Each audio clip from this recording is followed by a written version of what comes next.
Uma Vida com Propósito, de Rick Warren, dia 23. Como crescemos? Deus quer que cresçamos à semelhança de Cristo em tudo. Efésios 4, versículo 15. O propósito disposto para nós não é que continuemos como criança.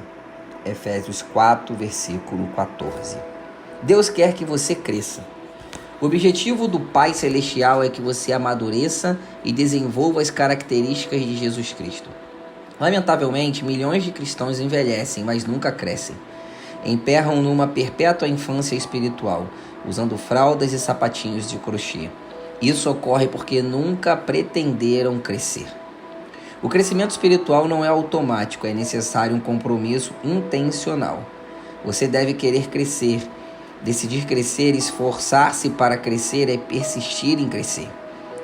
O discipulado, processo de se tornar semelhante a Cristo, sempre começa com uma decisão. Jesus nos chama e nós respondemos: venha, seja meu discípulo. Jesus lhe disse. Então Mateus levantou-se e o seguiu. Quando os primeiros discípulos escolheram seguir Jesus, não compreendiam todas as implicações da decisão que haviam tomado. Simplesmente atenderam ao convite do Mestre, isto é, tudo o que você precisa para começar. Decidir tornar-se um discípulo. Nada influencia mais sua vida que os compromissos que você assumir. Eles podem fazê-lo crescer ou destruí-lo, mas sempre serão determinantes para você. Diga-me com quem você está comprometido e eu lhe direi onde você estará em 20 anos. Tornamo-nos aquilo com que estamos comprometidos. É nesse estágio do comprometimento que a maioria das pessoas perde o propósito de Deus para a vida. Muitos têm medo de se comprometer com algo e simplesmente ficam vagando por aí. Outros assumem compromissos superficiais com valores conflitantes e o que leva a frustrações e a mediocridade.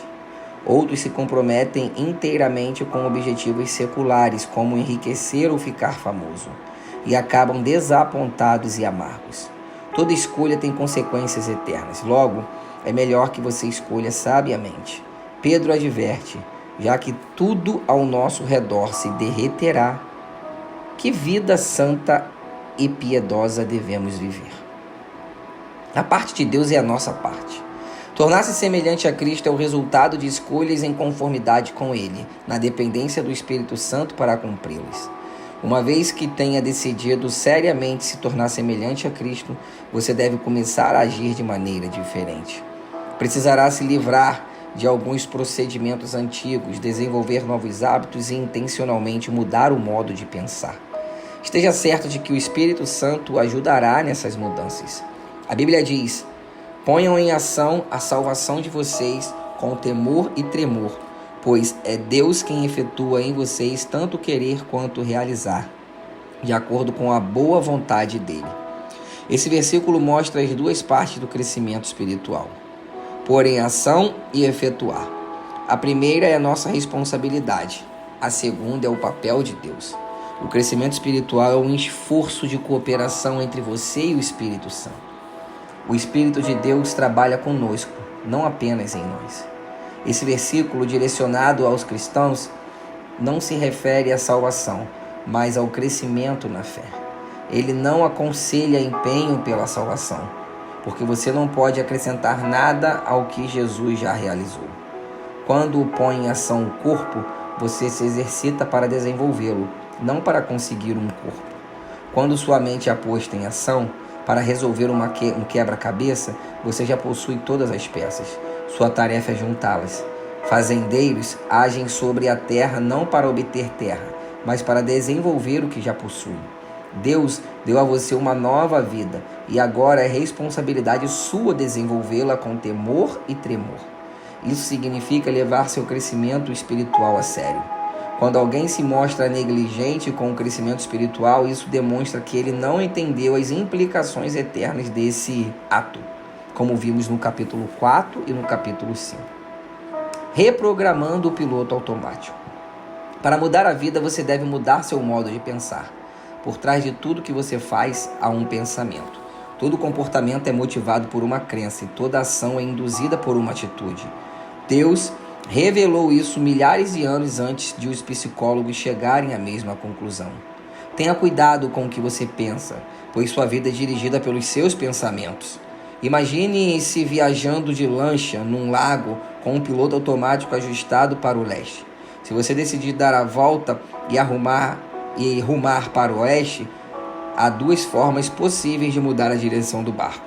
A primeira é agarrar a roda do leme e forçá-la manualmente virar para o lado oposto do que está programado no piloto automático. Com total autocontrole, você até poderá dominar o piloto automático, mas sentiria constante resistência. Seus braços acabariam por se cansar do esforço e soltaria a roda do leme, e a lancha instantaneamente voltaria a rumar para leste conforme o programado. É isso que acontece quando você tenta mudar de vida pelo autocontrole. Você diz: vou me esforçar para comer menos, fazer mais exercício, deixar de me atrasar e ser organizado. Sim, o autocontrole pode produzir mudanças no curto prazo, mas cria uma constante pressão interna, já que você não tratou a raiz do problema. A mudança não é natural, então você acaba por desistir, abandona a dieta, deixa de se exercitar e rapidamente retorna aos antigos padrões. A segunda maneira é mais rápida e fácil. Altere o ajuste do piloto automático, sua forma de pensar. A Bíblia diz: permita que Deus transforme em uma nova pessoa, mudando a maneira de você pensar. O primeiro passo em direção ao crescimento espiritual é mudar o modo de pensar. Toda mudança deve sempre ocorrer primeiro na mente. O modo de pensar determina o modo de sentir, e o modo de sentir influencia a maneira de agir. Paulo diz: deve haver uma renovação espiritual de seus pensamentos e atitudes. Para ser semelhante a Cristo, você precisa desenvolver a mente de Cristo. O Novo Testamento chama essa mudança mental de arrependimento, que no original grego quer dizer literalmente mudar de ideia. Você se arrepende sempre que muda a maneira de pensar. Ao adotar o mesmo modo de pensar de Deus sobre você mesmo, sobre o pecado, sobre Deus, sobre outras pessoas, sobre a vida, sobre seu futuro e sobre tudo o mais, você assume perspectiva e enfoque de Cristo. Recebemos a seguinte ordem: pensem da mesma maneira que Cristo Jesus pensa. Esse processo consiste em duas etapas. O primeiro estágio dessa alteração mental é deixar de ter pensamentos imaturos, que são egocêntricos e egoístas. A Bíblia diz: irmãos, deixem de pensar como criança. Com respeito ao mal, sejam crianças, mas com o modo de pensar, sejam adultos. Os bebês são por natureza egoístas, só pensam em si mesmo e em suas necessidades. São incapazes de dar, só conseguem receber. Isso é um modo imaturo de pensar. Infelizmente, muitas pessoas jamais vão além desse tipo de pensamento. A Bíblia diz que o pensamento egoísta é a fonte do comportamento pecaminoso. Os que vivem segundo a própria natureza pecaminosa só pensam nas coisas que essa natureza pecaminosa deseja. O segundo estágio da mudança que leva a pensar como Jesus é começar a ter pensamentos maduros, concentrados nos outros, não em nós mesmos. Em seu notório capítulo sobre o verdadeiro amor, Paulo conclui que pensar nos outros é a marca da maturidade. Quando eu era menino, falava como menino, pensava como menino e raciocinava como menino. Quando me tornei homem, deixei para trás as coisas de menino. Hoje, muitos presumem que a maturidade espiritual é medida pela quantidade de informação bíblica e de doutrinas que conhecem. Embora o conhecimento seja uma das maneiras de medir a maturidade, isso não é tudo. A vida cristã é muito mais que um conjunto de credos e convicções. Ela inclui conduta e caráter. Nossos atos devem ser coerentes com a nossa fé e nossas crenças devem ser confirmadas por um comportamento semelhante ao de Cristo. O cristianismo não é uma religião nem uma filosofia, mas um relacionamento e um estilo de vida. A essência desse estilo de vida, como vemos no exemplo de Jesus, é pensar nos outros, não em nós mesmos. A Bíblia diz: devemos pensar no bem deles e tentar ajudá-los, fazendo coisas que lhes agradam. Nem mesmo Cristo tentou agradar a si mesmo. Pensar nos outros é a base para se tornar semelhante a Cristo. É a melhor evidência de crescimento espiritual. Esse tipo de pensamento não é natural, é contracultural, raro e árduo. E felizmente temos ajuda. Deus nos deu o seu Espírito. Por isso não pensamos como pensam as outras pessoas deste mundo. Em alguns capítulos mais adiante, veremos as ferramentas que o Espírito Santo usa para nos ajudar a crescer. Pensando sobre o meu propósito de vida. Tema para reflexão: nunca é tarde demais para começar a crescer. Versículo para memorizar: deixem que Deus os transforme por meio de uma completa mudança de mente de vocês. Assim vocês conhecerão a vontade de Deus, isto é, aquilo que é bom, perfeito e agradável a Ele. Romanos 12, versículo 2.